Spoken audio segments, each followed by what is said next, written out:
আমাদেরকে সবচেয়ে ভালোবাসেন আমাদের রব আল্লাহ। সত্যিকারের ভালোবাসার ডেফিনেশনটা হচ্ছে যে আপনি নিঃস্বার্থভাবে কাউকে ভালোবাসেন।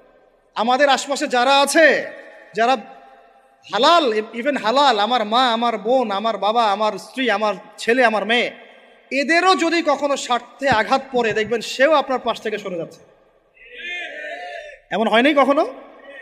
আপনার বন্ধু, আপনার ব্যবসার পার্টনার, আপনার বস, আপনার কলিগ, ওদের স্বার্থে আঘাত হলে ওরাও সরে যাচ্ছে পাশ থেকে। জিগরি দোষ সরে গেল পাশ থেকে, হয় না এমন? ভালোবাসা দুই প্রকার। বলেন কয় প্রকার? আমার সাথে বলেন, এখানে শেষ করে দিব 10টা মিনিট। ভালোবাসা কয় প্রকার? একটা হচ্ছে নিঃস্বার্থ ভালোবাসা। কি স্বার্থ? কোনো স্বার্থ নাই, নিঃস্বার্থভাবে ভালোবাসা। একটা হচ্ছে কোনো না কোনো স্বার্থ জড়িত আছে এমন ভালোবাসা। আপনার স্ত্রীর চাহিদাও যদি আপনি পূরণ করতে ব্যর্থ হন, দেখবেন স্ত্রীর সাথে আপনার গন্ডগোল লেগে যাচ্ছে।